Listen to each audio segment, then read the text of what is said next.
My boyfriend handed me his underwear as my birthday gift. You know that feeling when you're absolutely giddy with anticipation, convinced your boyfriend is about to give you the most thoughtful gift of your life? I was there. And then he made me close my eyes, put a wrapped box in my hands, and I opened it to find 3 pairs of his used, stained boxer briefs. What in God's name would you have done? I'd been dating Alex for 2 years, and my birthday was just around the corner. For weeks, he'd been hyping it up, dropping hints about something special that showed how well he knew me. He even told all our friends he'd outdone himself this year. I was genuinely excited, especially after last year's half-dead plant from the grocery store clearance section, which he'd romantically declared represented our growing love. My birthday dinner arrived. Alex, ever the showman, made a huge production of it. He had me close my eyes, presented a perfectly wrapped box with a big, glossy bow. Our friends were there, phones out, recording, because Alex had promised them this would be the best gift reveal ever. I tore into the paper, my heart thumping. Inside the box, nestled amongst tissue paper, was a plastic bag. And inside that bag, 3 pairs of his boxer briefs. Used. Stained. He stood there, grinning like he'd given me diamonds. My friends went silent. My best friend, Heather, actually put down her fork. Alex, oblivious, launched into his explanation. These, he announced proudly, holding them up, are my lucky underwear from important moments in our relationship. There was the pair from our first date, the pair from when we first said, "I love you," and the pair from when we moved in together. He said, with absolute sincerity, that now I could have a piece of those memories forever. He'd even written the dates on the waistbands with Sharpie. They smelled. Oh God, they smelled. Not just like laundry that needed washing, but like he'd specifically worn them for multiple days before bagging them. He then elaborated, explaining he'd worn each pair for a week before my birthday to infuse them with fresh memories. He called it seasoning them with love. When I didn't immediately gush with gratitude, his grin faltered. He actually looked offended. You clearly don't understand romantic gestures, he huffed, turning to our stunned friends. She's so materialistic, expecting store-bought gifts, when I've given her something no money could buy. These are marinated in our relationship. My friends made their excuses and left early. Heather texted me asking if I needed help moving out. But Alex, he spent the rest of the night explaining why this was, objectively, the most thoughtful gift ever. He claimed other girlfriends would kill for such a personal present. He'd even read about some celebrity who sold their underwear for thousands, so technically, he'd just given me thousands of dollars worth of value. I just stared at him, my stomach churning. For the next month, Alex kept asking why I hadn't displayed his gift. He actually wanted me to frame them and hang them in our bedroom. When I refused, he said I was embarrassed by our love. He even called his mom, who then rang me to lecture me about being ungrateful. Alex put thought into it, she chided, unlike other men who just buy jewelry. Then the bottom fell out. Alex's co-worker, Jake, let it slip. Alex had been bragging. He wanted to see if I loved him enough to accept anything he gave me. He'd made a bet with his friends that he could give me literal garbage, and I'd pretend to love it because women were desperate to keep men happy. He won $50 when I didn't break up with him immediately. And Jake warned me. Alex was planning to give me his toenail clippings for Christmas to win a $100 bet. But the worst part, Alex had been telling everyone I loved the gift. He'd posted on social media that his girlfriend was so touched by his creativity that she cried. People commented relationship goals, and he hearted every comment. He even entered some online contest for most unique gift, writing an essay about how modern women preferred sentimental over expensive. He was a finalist. That's when Brittany walked into the picture. She was the new receptionist at Alex's office, and he'd been flirting with her for weeks, completely unaware she didn't know he had a girlfriend. I invited her for coffee, and our conversation turned my humiliation into a cold, hard resolve. Alex had been telling her he was single and living with a roommate who was obsessed with him. That roommate was me, his girlfriend of 2 years. Brittany was horrified. Alex had asked her out for the following Friday. You should go, I told her, a new plan forming in my mind. Valentine's Day was approaching, and Alex had already told me not to expect anything because we'd transcended commercial holidays. Real love doesn't need Hallmark's permission to exist, he'd lectured. Meanwhile, he'd made reservations at an expensive steakhouse for his date with Brittany. He told me he had to work late that Friday. I helped Brittany get ready for their date. I let her borrow my favorite dress, did her makeup, even gave her a special gift bag to hand to Alex when he tried to kiss her goodnight. She was nervous, but she agreed. He'd lied to both of us. The date apparently went great until the very end. Alex walked Brittany to her door and leaned in for a kiss. She stopped him. "I have something for you first," she said, handing him the gift bag. "It's from your girlfriend." Inside were the 3 pairs of used underwear he'd given me. Now with my own additions. I'd written messages on them with fabric paint. Cheater across the first pair. Liar on the second. Single now on the third. Brittany's text came through almost instantly, with a photo attached. I opened it and saw Alex's face frozen in this perfect, cinematic moment of panic. His mouth hung open, eyes wide, like someone had just told him his car was on fire. She added a message. He literally stumbled backward off my porch step. I sat there, staring at that photo, zooming in on his expression, feeling this weird, liberating mix of satisfaction and relief wash over me. Heather leaned over my shoulder, took one look, and actually howled with laughter. Brittany's next text said he tried to play it off at first, doing this nervous laugh, claiming it was some crazy joke from his obsessed roommate. But she cut him off. She told him she knew everything, about our relationship, the bet, all of it. He apparently tried to follow her inside to explain, but she shut the door right in his face. She watched through the peephole as he sat on her steps for 20 minutes, just staring at his phone, probably trying to figure out what to text me, or how to spin this whole thing. I thanked her, telling her she was amazing for not backing down when he tried to lie his way out. She said it felt good to stand up to him, instead of being another person he manipulated. The rest of the evening was quiet. Heather and I ordered pizza and watched TV, jumping every time my phone made a noise. But it stayed silent until almost midnight. Then it started. First, one call from Alex that I declined. Then a text asking where I was. Another call. 3 texts in a row asking if we could talk. I showed each message to Heather as they came through. We just sat there, watching this meltdown happen in real time. The messages started apologetic, saying he could explain everything. And it wasn't what it looked like. He wrote that Brittany misunderstood the situation, and he'd never actually done anything with her. He claimed the bet was just guy talk, and didn't mean anything real. Each message got a little longer, more desperate, as I kept not responding. By 1 a.m, he was sending paragraphs about how much he loved me and how we could work through this. Heather made popcorn at some point, and we kept reading them out loud, her shaking her head at every new excuse. Around 2 a.m, the tone shifted completely. He must have figured out I told Brittany everything, because suddenly I was the bad guy. The messages turned mean, calling me manipulative for setting him up like that. He wrote that I was crazy for ruining his date and trying to turn people against him. He said I had no right to go behind his back and talk to Brittany, when I should have come to him first if I had concerns. The word concerns made me actually laugh. I didn't have concerns. I had facts about him lying, cheating, and making bets about humiliating me. He sent another message saying I was just mad because he didn't buy me expensive presents, and this was my revenge for not being materialistic enough. Then one calling me controlling and saying he should have seen the red flags earlier. I watched these messages appear, one after another, this whole progression from sorry to angry, and felt absolutely nothing. No urge to defend myself or argue back or try to make him understand. Just this calm certainty that I was done.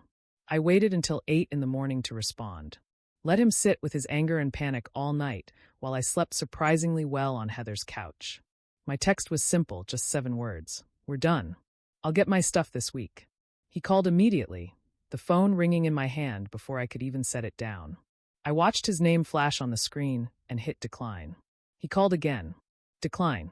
A text came through asking me not to do this, that we needed to talk in person.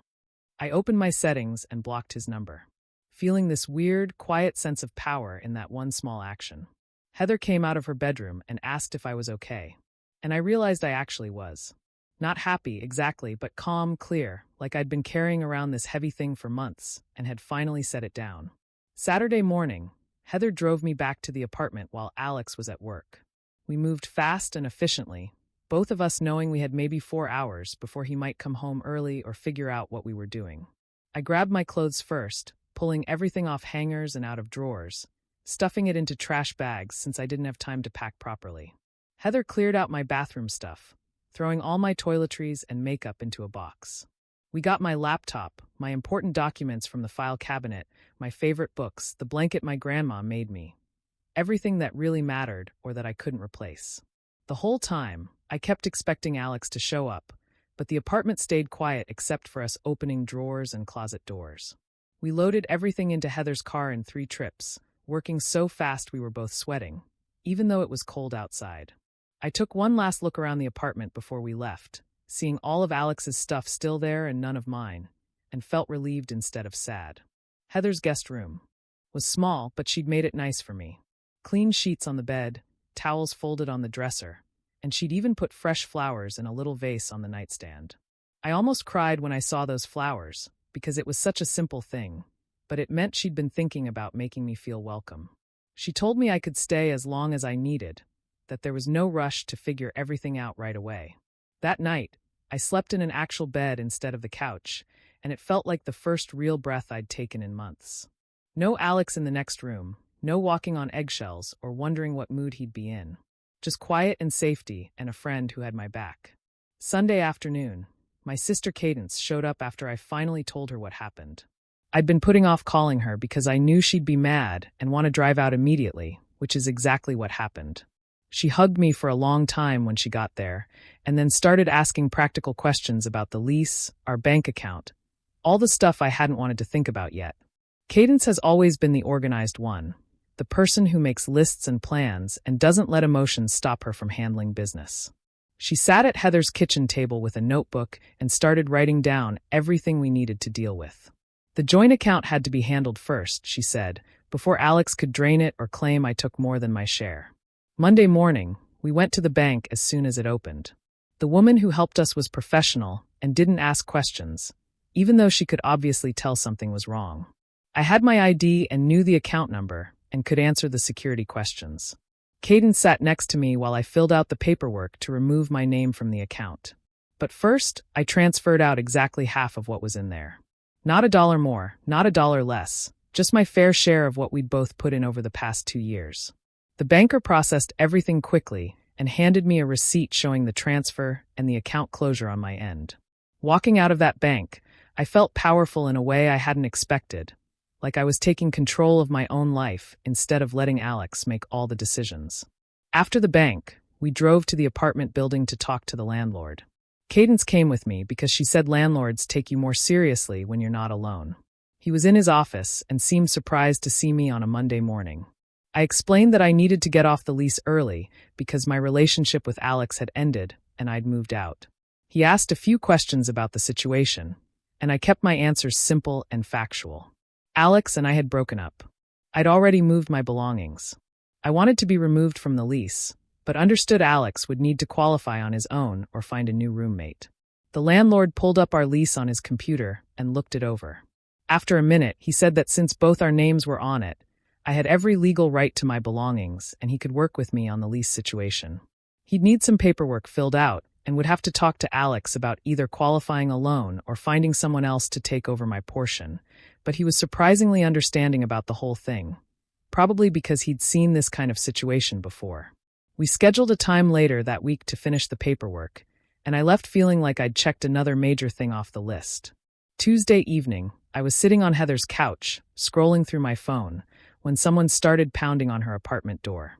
The knocking was loud and aggressive, not the polite tap of a neighbor.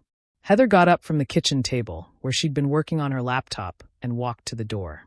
She looked through the peephole and her whole body went stiff. She turned back to me and mouthed Alex. My stomach dropped. I hadn't told him where I was staying and had blocked his number. Heather opened the door just wide enough to stand in the doorway, blocking his view inside. I could hear Alex's voice immediately, loud and angry, demanding to see me. Heather told him I didn't want to see him, and he needed to leave. He raised his voice even more, yelling that I'd humiliated him in front of everyone and ruined his entire life over a stupid misunderstanding. He kept repeating misunderstanding, like what he'd done was some innocent mix-up instead of calculated cruelty and cheating. I could hear other apartment doors opening in the hallway as neighbors checked out the noise. I stood up and walked to the door, because I didn't want Alex making a scene that would get Heather in trouble with her landlord. I stepped around Heather and looked at Alex standing in the hallway. His face was red, and he had that expression he always got when he thought he was treated unfairly, like the world owed him something. "There's no misunderstanding about the bet you made with your friends," I stated calmly, my voice steady despite my racing heart. "No misunderstanding about you lying to Brittany and telling her you were single. No misunderstanding about you making dinner reservations to take her out while telling me you had to work late." He tried to talk over me, but I kept going, listing out everything he'd done, with dates and specific details. He finally stopped yelling, and his expression changed to something almost pleading. He claimed he never actually slept with Brittany, so it didn't count as real cheating. Those were his exact words. It didn't count. I asked him if he thought that made it better, that he was planning to cheat, but just hadn't gotten around to it yet. He said I was twisting everything and making him sound worse than he was. A neighbor down the hall told us to keep it down, or she'd call the building manager. Alex looked at me like he expected me to invite him inside to talk privately, but I just stood there. After a minute, he turned and walked away, and I heard him kick the wall by the elevator before the doors closed. The next morning, I woke up to a message from Tyson, asking if we could talk. Tyson had been friends with both of us since college, and I knew Alex would have already called him with his version of what happened. I almost didn't respond because I was tired of explaining myself and defending my decisions. But then I thought about how Alex was probably telling everyone I was crazy and dramatic, and I didn't want Tyson believing those lies. I texted back, "Sure," and he called me 5 minutes later. He started off carefully, saying he'd heard things were rough and asking if I was okay. I could tell he was trying to figure out whose side to take without directly asking. I told him I'd send him screenshots of Alex's messages to Brittany, and he could see for himself what had been going on. I also explained about the bet, about Jake telling me how Alex had been testing me to see if I'd accept literal garbage, about finding out Alex was planning to give me his toenail clippings for Christmas to win more money. Tyson went quiet for a long time after I finished talking. Then he apologized for doubting me and said he should have known Alex was full of it. He offered to help me move my stuff out of the apartment and said he'd bring his truck on Wednesday afternoon when Alex would be at work. Wednesday came, and Tyson showed up at Heather's place at noon with his truck and a bunch of moving blankets.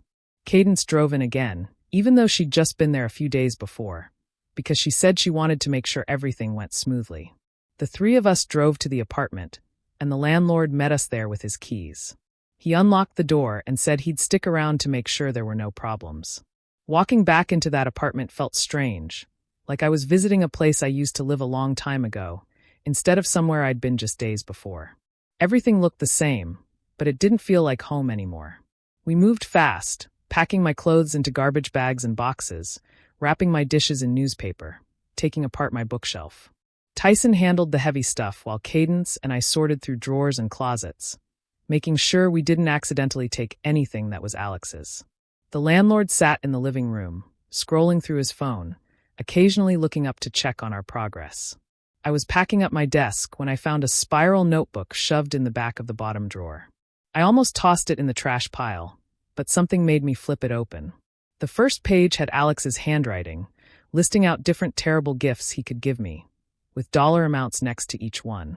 Used underwear was at the top, with $50 written next to it and a check mark. Below that was toenail clippings for Christmas, with $100. A jar of his toenail clippings he'd been saving since September. There were other things listed too, each one worse than the last, each with a bet amount and the names of his friends who were in on it. Seeing it written out in his actual handwriting, seeing the planning that had gone into humiliating me, made my hands shake. I felt sick, but also weirdly validated, because here was proof that I wasn't overreacting or being dramatic. This was real and calculated and cruel. I showed the notebook to Cadence, and she looked like she wanted to burn the whole apartment down. She took a photo of every page with her phone and told me to keep the original as evidence in case I needed it later. We'd been there about 2.5 hours and had most of my stuff packed when I heard a key in the front door. Alex walked in and stopped dead when he saw all of us and the boxes everywhere. He immediately started yelling about me stealing his stuff and how he was going to call the cops. Tyson stood up from where he'd been taping a box shut and pointed out that everything we were taking was clearly mine or had been given to me as gifts. Alex ignored him and kept yelling, getting louder and more aggressive. The landlord stood up and positioned himself between Alex and the rest of us. He told Alex to calm down and let us finish, or he'd be the one calling the police.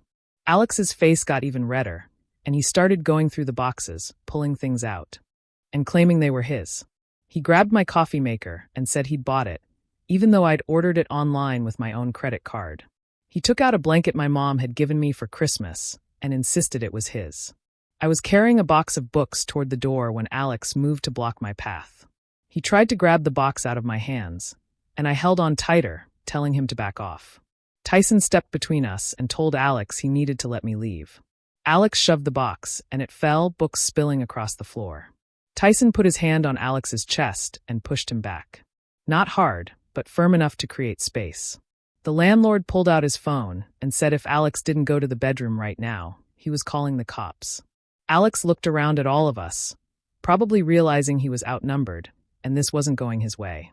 He backed up toward the bedroom, still yelling about how I was a thief and a liar.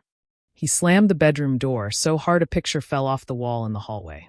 We loaded the last boxes as quickly as possible. Tyson and Cadence made 2 trips down to the truck, while I did a final check to make sure I hadn't forgotten anything important. As we were walking out, I heard the bedroom window open. Alex leaned out and shouted that I'd regret this, that no one would believe me over him, that he'd make sure everyone knew what a psycho I was. I didn't look up or respond. I just got in Cadence's car with the last bag of my stuff, and we drove away. Watching that apartment building get smaller in the side mirror felt like closing a book I never wanted to read again. That evening, I was unpacking at Heather's place when my phone buzzed with a text from Brittany. She asked how I was doing and if I wanted to get coffee sometime. I stared at the message for a minute, surprised she was reaching out. We'd worked together to expose Alex, but I hadn't expected us to actually become friends. I texted back, yes, figuring we both deserved a chance to compare notes and maybe find some closure. We made plans to meet Thursday afternoon at a coffee shop downtown that neither of us had been to with Alex. Thursday came, and I got to the coffee shop 10 minutes early. Brittany showed up right on time, looking nervous, like she wasn't sure if this was a good idea.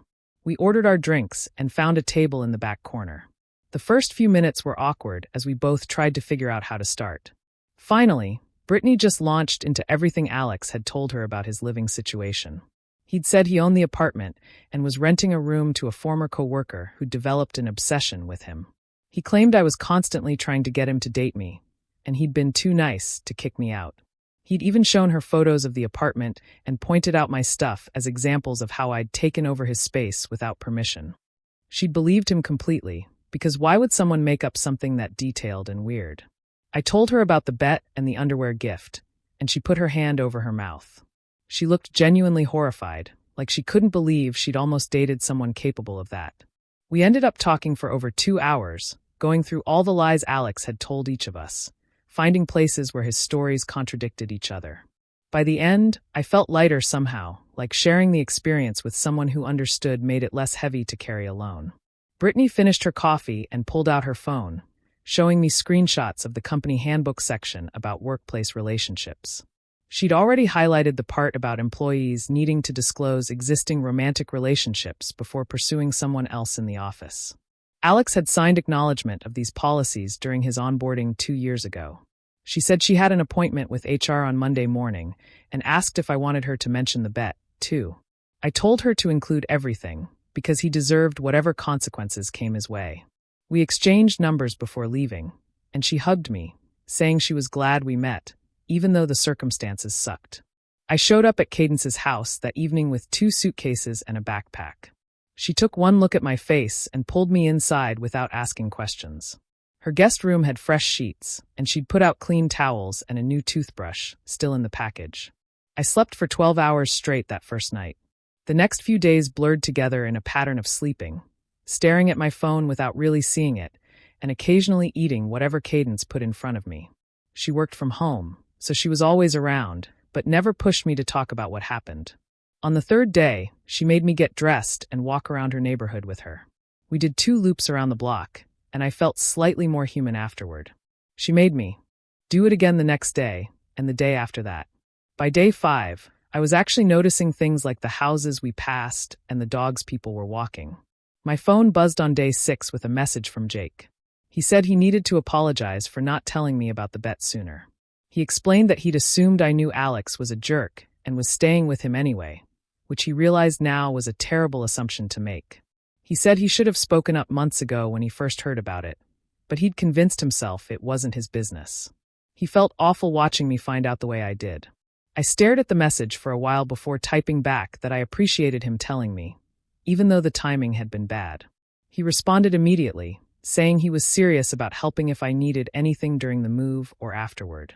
The next morning, I got a phone call from a number I didn't recognize. I almost didn't answer, but something made me pick up.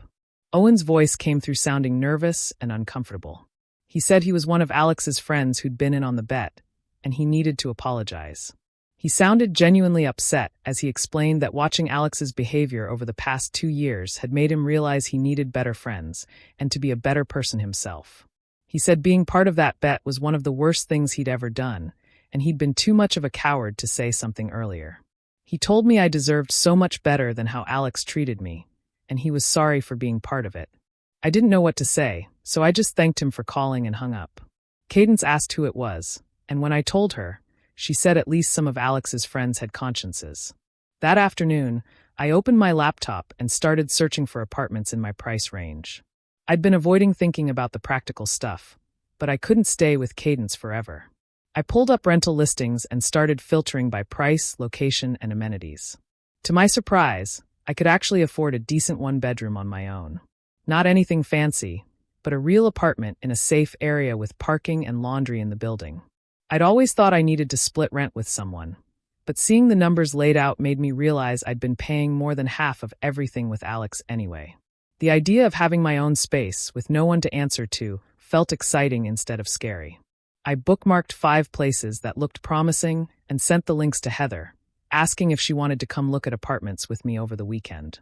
Saturday morning, Heather picked me up from Cadence's place, and we drove to the first apartment viewing.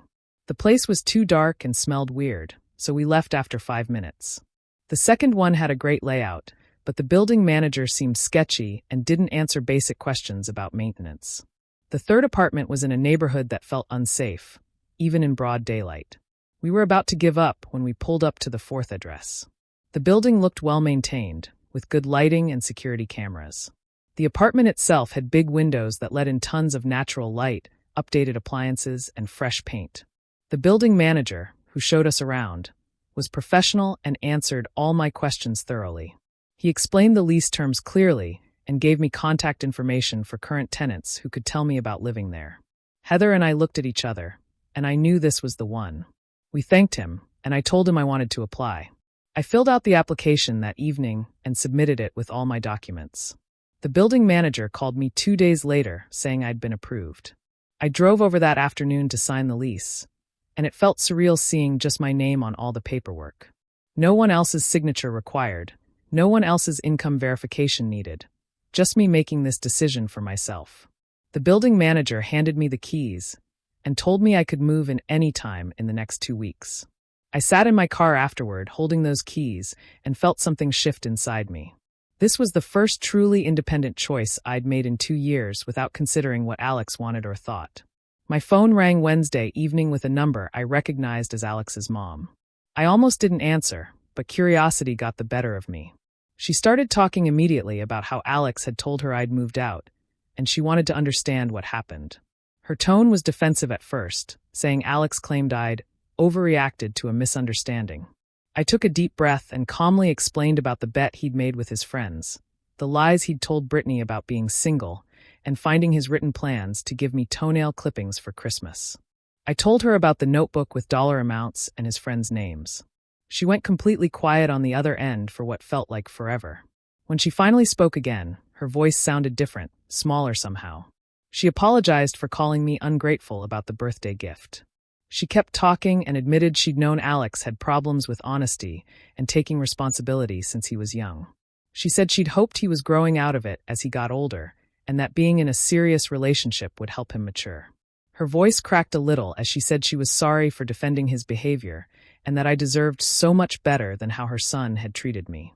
She told me she'd raised him better than this, and she was ashamed of the man he'd become.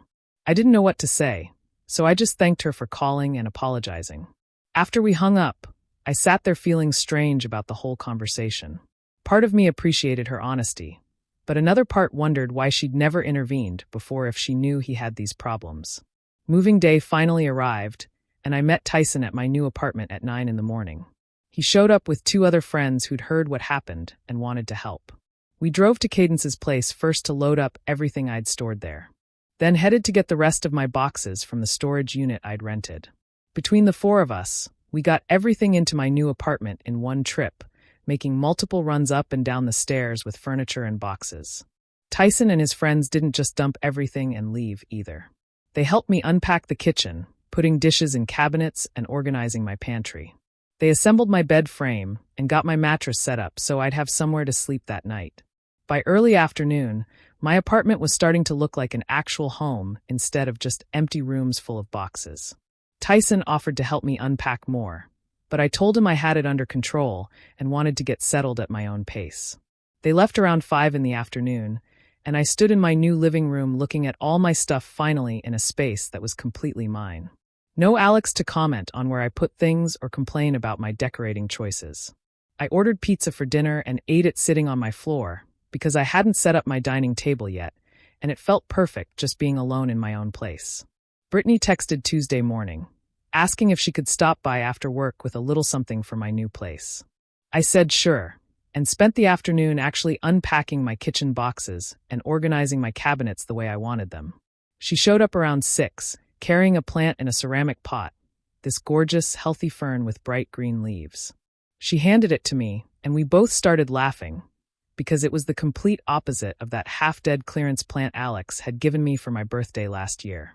This one came from an actual nursery, with a care tag and everything.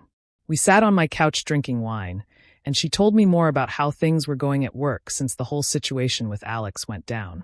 She said he'd been walking around the office acting like nothing happened, but everyone knew the truth, and people were definitely treating him differently. I realized, sitting there talking to her, that she'd become a real friend through this whole mess, which I never expected when I first invited her to coffee to tell her about Alex's lies. Brittany called me Thursday afternoon with an update about the HR investigation at Alex's work. She said it had finally concluded, and he got a formal warning for violating their workplace relationship policies. Apparently, he'd been telling HR that Brittany made everything up and that she was obsessed with him, but she had the text messages and other people in the office had seen him flirting with her constantly. The HR person told Brittany that Alex would face serious consequences if there were any more issues. She said he'd been avoiding her completely since the investigation started, taking the stairs when he saw her near the elevator and eating lunch at his desk instead of the break room. The best part was that apparently he'd told some coworkers that Brittany invented the whole relationship to get attention. But nobody believed him because too many people had witnessed his behavior. I was scrolling through social media Friday night when I saw that Alex had posted a vague status about crazy exes and betrayal. He didn't name me specifically, but it was obviously about our situation, and he was painting himself as the victim. The comments were mostly from people who didn't know what actually happened, saying supportive things and asking if he was okay. I felt my stomach twist reading it, but then I just blocked him on everything. Facebook, Instagram, all of it.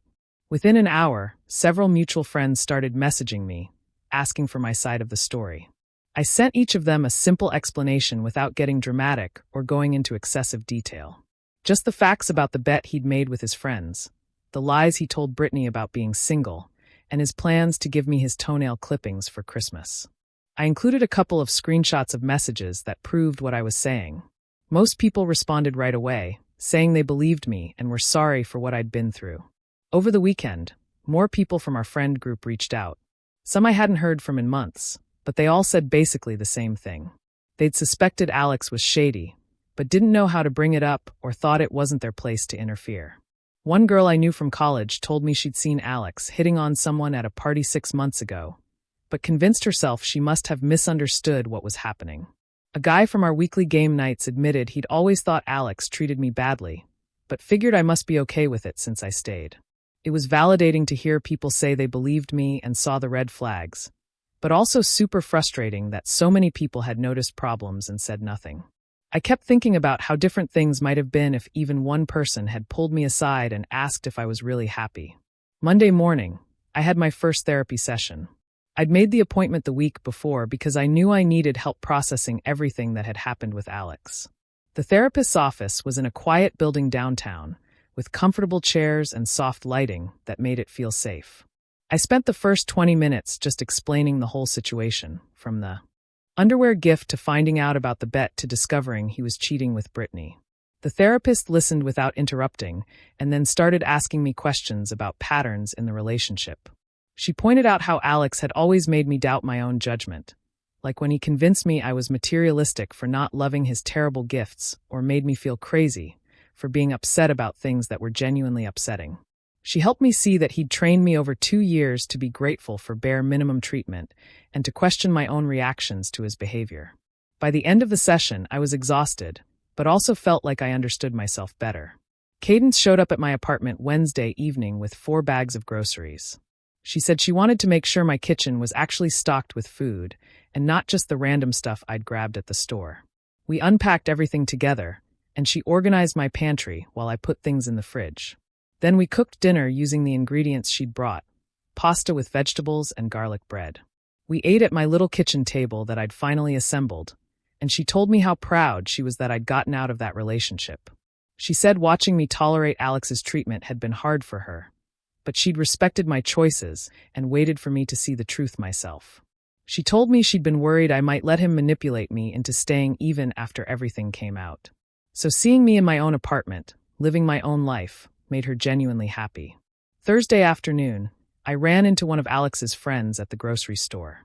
I was picking up milk and turned down an aisle, and there he was looking at cereal boxes. He glanced up, saw me, and immediately turned his cart around and went to a different aisle.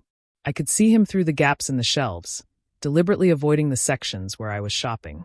It stung for a second, because we'd been friendly before all this happened. But then I realized I didn't actually want friends who would defend someone treating their partner like a bet anyway. Anyone who knew what Alex did and still took his side wasn't someone I needed in my life. Heather picked me up Saturday night for a girls' night to celebrate my new place. She'd made reservations at this nice Italian restaurant downtown that we'd always wanted to try, but Alex said was too expensive. I put on a dress I loved that Alex had always criticized, did my makeup carefully, and felt good about how I looked. The restaurant was beautiful, with dim lighting and candles on every table. We ordered wine and appetizers and entrees without looking at the prices, because we were celebrating. Heather raised her glass and made a toast to new beginnings and knowing my worth, and I felt emotional, but in a good way. We talked about everything except Alex, and made plans for things we wanted to do together now that I had my freedom back. Sunday morning, I woke up to a text from a number I didn't recognize. It was Alex, asking if we could talk and saying he was sorry for how things ended. The message was long, and went on about how he'd made mistakes, but we could work through them if I just gave him another chance. I immediately took a screenshot and sent it to both Heather and Brittany for documentation, in case he tried to claim later that he never contacted me. Then I blocked the new number without responding. There was nothing he could say that would change what he'd done or make me want him back in my life. The landlord from my old place called Monday afternoon. He said Alex was being difficult about the remaining months on the lease and claiming I owed him money for breaking the agreement. I stayed calm and told the landlord I had text messages showing I'd paid my half of everything through the day I moved out, plus bank records proving all my payments. I offered to send him copies of everything. He said that would be helpful and that he'd handle Alex from there. He apologized for the hassle and said he'd make sure Alex understood I didn't know anything. I hung up feeling relieved that I'd kept such detailed records of all our shared expenses. I started buying things for my apartment that I actually wanted, instead of settling for what Alex thought looked good. A set of throw pillows in teal and gold that he would have called too bright. Wall art with abstract designs that he would have said made no sense. A rug with a pattern I loved that he would have complained clashed with everything. Every time I put something new in place, I felt like I was getting myself back, piece by piece. The apartment was starting to look like mine instead of ours, and that felt really good. Brittany texted me Wednesday asking if I wanted to do something fun this weekend. She suggested a pottery painting class at this place downtown that did wine and paint nights, but also had pottery sessions. I laughed when I saw the message, because it was such a stereotypical post-breakup activity. And I told her that. She sent back a laughing emoji and said we might as well lean into the cliché if they actually helped. Saturday afternoon, we showed up at the studio and picked out plain white mugs to paint. The instructor showed us different techniques and color options, and we spent 2 hours painting and talking. Brittany made hers purple with little flowers around the rim. I painted mine with geometric shapes and different shades of blue. We joked about how Alex would probably think our designs were stupid, which made us laugh harder. But underneath the joking, it actually did feel good to do something creative with someone who understood what I'd been through. She got it in a way my other friends couldn't, because she'd been lied to by the same person. My therapy session Thursday afternoon went deeper than usual. My therapist asked me to think about why I'd stayed with Alex, even when he disrespected me over and over. I didn't have a good answer at first. She walked me through different moments in the relationship where I'd made excuses for his behavior or convinced myself things weren't that bad. The half-dead plant gift, the way he criticized things I liked, how he made me feel materialistic for wanting normal birthday presents. She helped me see patterns I hadn't recognized before. I'd been so focused on not being demanding or difficult that I'd let him treat me like my feelings didn't matter. We talked about recognizing red flags early in future relationships and not ignoring my gut when something feels wrong. She said, learning to value yourself enough to walk away from disrespect was real growth, and you needed to remember that when you had moments of doubt. Jake sent me a message Friday evening. He said Alex had been complaining nonstop at work about how I'd ruined his life and made him look bad. Apparently, multiple coworkers had told him to shut up because everyone knew what he'd actually done.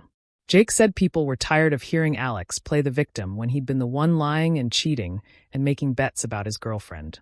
A couple of people had even told their boss about Alex's behavior because it was making the workplace uncomfortable. I felt satisfied reading that message. Alex deserved to have his reputation take a hit. He'd spent so much time telling everyone I was the problem that it felt good knowing people finally saw through his act. Late Saturday night, I was scrolling through my phone and found the screenshots I'd saved of the bet conversation and Alex's Christmas plans. I sat there staring at them for a while, feeling doubt creep in. Had I overreacted by exposing him so publicly? Should I have just broken up with him quietly and moved on? But then I reread the messages carefully. The bet where his friends discussed how much garbage I'd accept before leaving. The plans to give me his toenail clippings to win $100. The way they laughed about testing how desperate women were to keep men happy. This wasn't about one bad gift or even the cheating. It was about someone who thought it was funny to see how much he could humiliate me while I smiled and pretended everything was fine. Someone who made our entire relationship into a joke for his friends' entertainment. I put my phone down, feeling sure again that I'd done the right thing. Cadence called me Sunday morning and asked what I was doing for Thanksgiving next month. I hadn't even thought about it yet. She said I should come to her place instead of dealing with family drama about the breakup. She didn't want me sitting through dinner with relatives who might defend Alex or question why I left. I felt grateful hearing her offer. The idea of spending the holiday somewhere I didn't have to explain or justify my choices sounded perfect.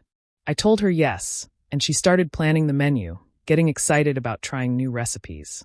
Wednesday evening, I finally unpacked the last box in my apartment. It had been sitting in the corner of my bedroom for 2 weeks, and I'd been avoiding it because unpacking the last box meant I was really done moving. Really done with that chapter. I opened it and found random kitchen stuff and a few books. I put everything away in its proper place, then hung up the final picture on my living room wall. Standing back and looking around at my space that was completely mine, I felt proud. 2 weeks ago, I'd been living with someone who made bets about how much disrespect I'd tolerate. Now I had my own apartment, with my own things arranged exactly how I wanted them. I'd rebuilt my life faster than I thought possible. Heather came over for coffee Thursday morning and told me Alex had been trying to date other women, but nobody wanted anything to do with him. His reputation in our social circle was completely destroyed. She said he'd been going around claiming I was stalking him and spreading lies about him, but everyone knew the truth. People had seen the evidence. They knew about the bet and the cheating and the underwear gift. A few of his own friends had stopped talking to him after finding out what he'd done. Heather said one girl he'd asked out had literally laughed in his face when he tried to act like he was the victim in our breakup. Hearing that made me feel vindicated in a way I hadn't expected. I went on a first date Tuesday evening with someone I'd matched with on a dating app. Just coffee at a place near my apartment. Nothing fancy or high pressure. His name was JV, and he worked in marketing. We talked about our jobs and hobbies and favorite restaurants in the city. It didn't lead anywhere romantic, and I could tell by the end we weren't going to see each other again, but it felt good to sit across from someone who actually listened when I talked instead of interrupting or dismissing what I said. Someone who asked questions about my life and seemed genuinely interested in the answers. Basic respect felt like such a novelty after 2 years with Alex that even a mediocre first date left me feeling hopeful about eventually finding something real. The landlord from my old place called Friday afternoon with good news. He'd reviewed all the documentation I'd sent him, showing my payments and the text messages about the breakup.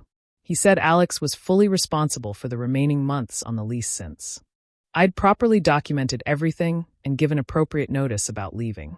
I didn't know Alex anything, and the landlord would handle all future issues with him directly. Hanging up that call felt like the final piece of closure I needed. No more financial ties, no more shared responsibilities, no more reasons to ever communicate with Alex again. I was officially free of him in every way that mattered.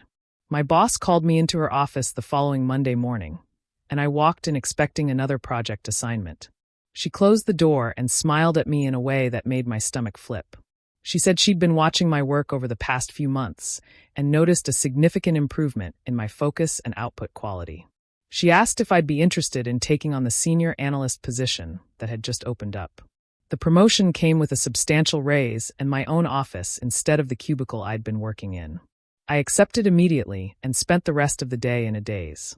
Walking out of that building with a promotion letter in my hand felt surreal.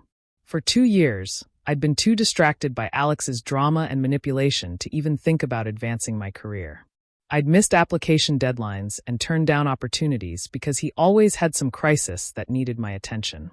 Now, without him taking up all my mental space, I'd apparently been killing it at work without even realizing it. The promotion felt like proof that leaving him had been the right choice in every possible way.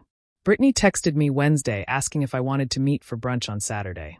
I showed up at the cafe we'd picked and found her already seated with a huge smile on her face. She told me she'd started dating someone she met at her gym about 3 weeks ago. His name was Tony, and he worked as a physical therapist.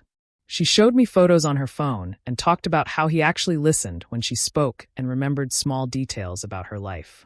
She said on their second date, he'd brought her favorite coffee order without her having to remind him what it was. Basic thoughtfulness that felt revolutionary after dealing with Alex. She reached across the table and squeezed my hand. She said she was grateful we'd become friends through such a weird situation and thanked me for helping her dodge a bullet with Alex. She said if I hadn't reached out and told her the truth, she might have wasted months or even years on someone who saw her as a game piece instead of a person. We spent the rest of brunch talking about her new relationship and my promotion and how our lives had improved since cutting Alex out. The friendship that had formed between us felt unexpected but genuine. I went to a home goods store Thursday evening after work and spent an hour looking at bedding options. My current sheets and comforter were ones Alex had picked out years ago because they were on sale. They were ugly and uncomfortable, but I'd never bothered replacing them.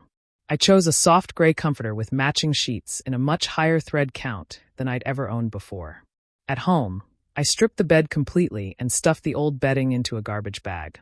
I made the bed with the new sheets and comforter and added throw pillows I'd picked out just because I liked them. Sleeping that night in bedding Alex had never touched felt like washing away another layer of his presence from my life. The bed was mine now. The apartment was mine. My choices were mine. I woke up the next morning in that clean space and felt lighter than I had in years. A card arrived in my mailbox the following Tuesday with Alex's mom's return address on it. I almost threw it away without opening it, but curiosity won out. Inside was a handwritten apology, saying she'd had time to think about everything and realized she'd been wrong to defend Alex's behavior. She said she'd raised him to be better than how he'd treated me, and she was ashamed that she'd made excuses for him instead of holding him accountable.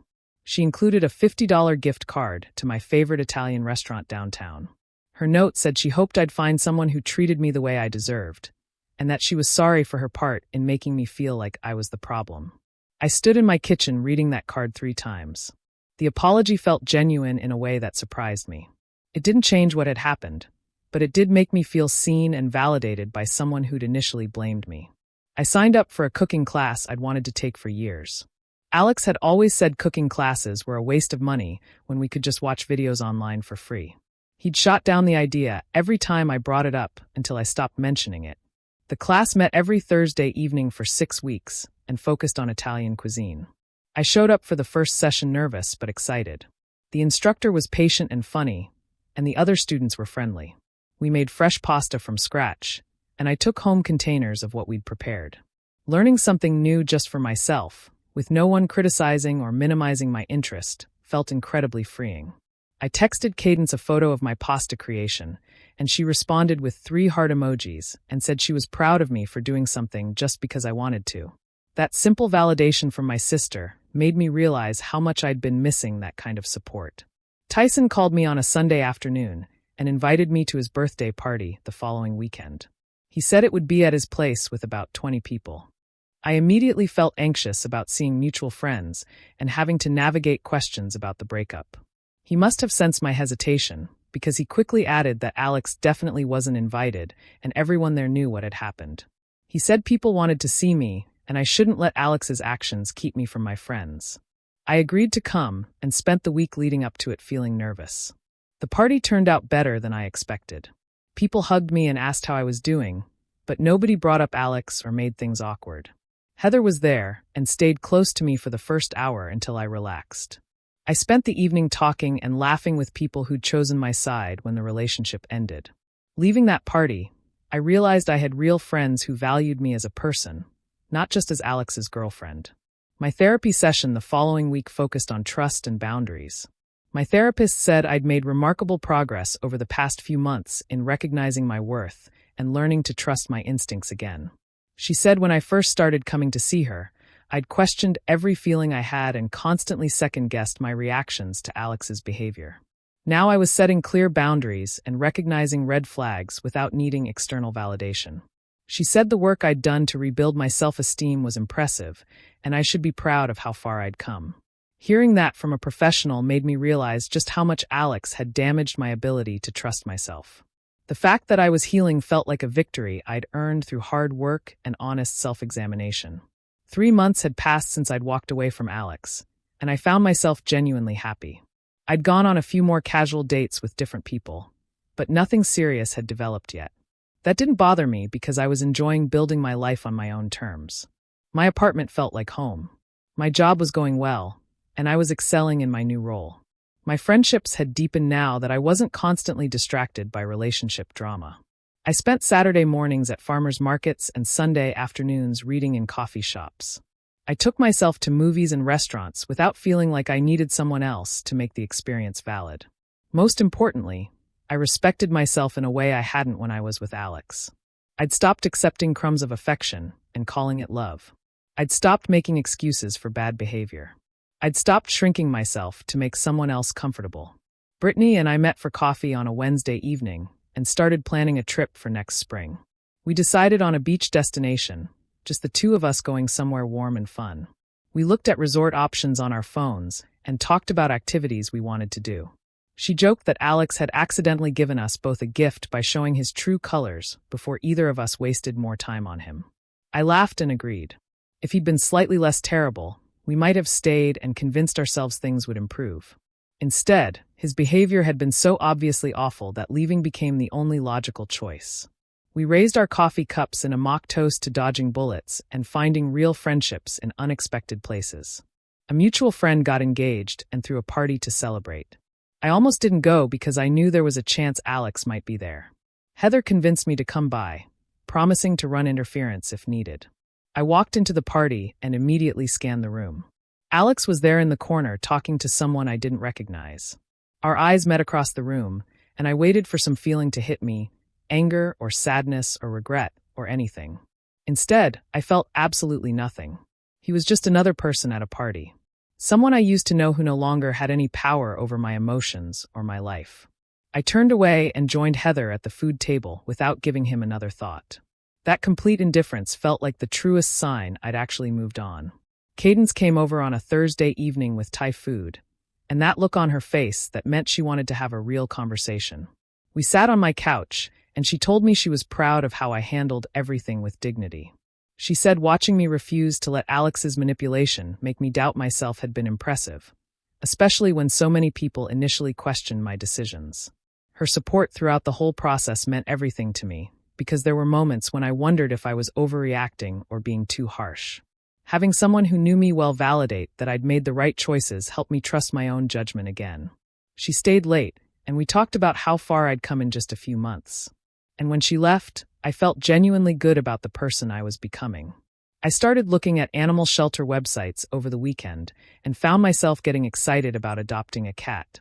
The idea of coming home to a pet I chose, in an apartment I picked, living a life I designed, felt like the happy ending I actually wanted. Not some big romantic gesture or dramatic reconciliation, just the quiet satisfaction of building something stable and mine. I filled out applications at 2 different shelters and scheduled visits to meet some cats they thought would be good matches. One was an orange tabby named Mango who apparently loved sitting in sunny spots, and the other was a black cat named Pepper who needed a quiet home. Both sounded perfect, and I couldn't stop thinking about which one would fit better in my space. Heather texted me Wednesday asking if I wanted to have a wine night at my place. She said she'd bring snacks and supplies for a project she had in mind. When she showed up Friday evening, she had 2 bottles of wine cheese, crackers, and a metal fire pit she'd borrowed from her neighbor. We set it up on my tiny balcony, and she pulled out the box of photos I'd mentioned still having from my relationship with Alex. We spent an hour going through them first, laughing about how miserable I looked in half of them, and how obvious it was that something was wrong. Then we started burning them one by one, watching his face curl up and disappear in the flames. It was dramatic and silly, but also surprisingly healing to literally watch those memories turn to ash. We laughed about how ridiculous the whole underwear gift was from the start, how we should have known right then that he was testing me instead of loving me. By the time we finished the second bottle of wine and the last photo, I felt lighter than I had in years. Looking back now, I'm actually grateful the situation happened when it did, because it taught me to recognize my worth and never settle for someone who treats me like a joke. If Alex had been slightly less terrible, I might have stayed longer and wasted more time convincing myself things would improve. Instead, his behavior was so clearly wrong that leaving became the only logical option, and that clarity was a gift, even if it didn't feel like one at the time. I'm excited about my future in a way I wasn't when I was with him. Confident I'll never tolerate that kind of disrespect again. My life is so much better without Alex in it, filled with real friends, genuine respect, and the kind of peace that comes from knowing exactly what I deserve and refusing to accept anything less. So tell me, have you ever had to choose between staying in a relationship that diminishes you or walking away to reclaim your self-worth? What was your turning point?